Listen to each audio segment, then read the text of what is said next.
7월 첫째 주 파주 브리핑 시작합니다. 제9대 김경일 파주시장이 집중호우로 인한 피해가 예상됨에 따라 취임식을 전격 취소하고 재난 현장 점검에 나섰습니다. 김경일 시장은 현충탑을 참배하고 곧바로 재난상황실에 방문, 비 피해 상황 등을 보고받고 재난 현장을 방문했습니다.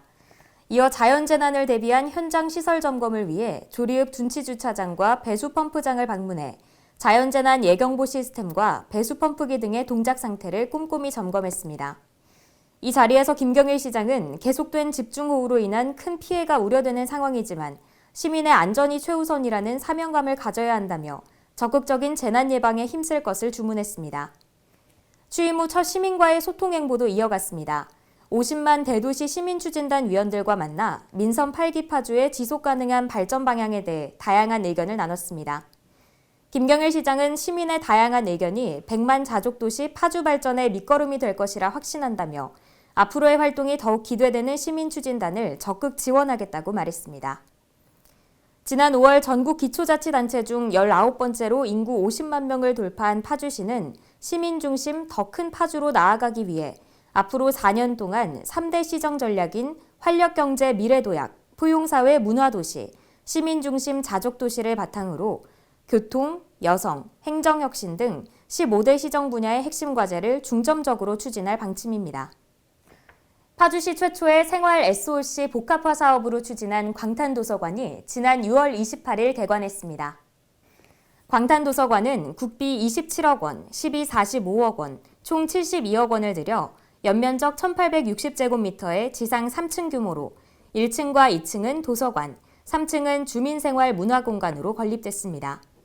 도서관은 신산초등학교 유휴부지에 건립됐는데요. 시는 신산초등학교 부지를 무상 사용하는 대신 학교 교육과정과 연계한 독서교육을 운영하고 문화시설이 부족한 광탄면에 생활공예 등 복합 문화공간을 제공합니다. 아울러 지역 인구와 학교 현황을 고려해 청소년 특화 도서관으로 운영할 예정입니다. 공연이 있을 때만 개방되던 다목적실도 광탄마루로 명해 지역 주민에게 상시 개방합니다. 파주시가 7월 1일부터 청소년 부모에게 자녀 1인당 월 20만 원의 아동 양육비를 지원합니다. 지원 대상은 중위소득 60% 이하이며 부모 모두 만 24세 이하인 청소년 부모로 실제 자녀를 양육하는 경우여야 합니다.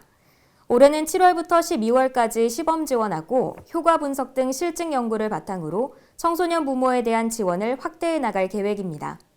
지원을 희망하는 청소년 부모는 소득금액 증명원, 가족관계 증명서, 주민등록 등본 등을 지참해 거주지 관할 읍면사무소 및 동주민센터에 방문 신청하면 됩니다. 파주시가 7월 1일부터 대기질 개선과 친환경 자동차 보급 활성화를 위해 하반기 전기자동차 구매 지원 신청을 받습니다. 시는 이번 사업에서 총 782대를 보급할 방침입니다. 신청 대상은 신청일 이전 3개월 이상 계속해서 파주시에 주소를 두고 있는 개인 또는 법인이면 가능하며 전기자동차 판매 대리점에 직접 방문해 구매 계약을 체결한 후 구매 신청서, 계약서, 주민등록 등본 등을 제출하면 됩니다. 보조금은 신청한 날로부터 3개월 이내에 차량 출고가 가능해야 하며 차량 출고 등록순으로 지원합니다. 예산이 조기에 소진되면 사업이 마감될 수 있으므로 차량 구매 시 출고 가능한 일정을 꼼꼼히 확인해야 합니다. 자세한 사항은 시 홈페이지에서 확인할 수 있습니다. 파주시가 금촌과 운정, 파주, 파평면에 주인 없는 방치 간판 철거 지원 사업을 진행했습니다. 이번 사업은 장마철을 대비해 풍수해로 인한 사고를 예방하고 도시 미관을 개선하기 위해 마련됐습니다.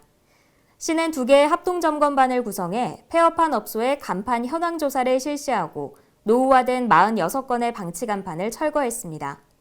아울러 시는 하반기에도 추가적인 철거 지원 사업으로 시민에게 쾌적하고 안전한 생활 환경을 제공할 방침입니다.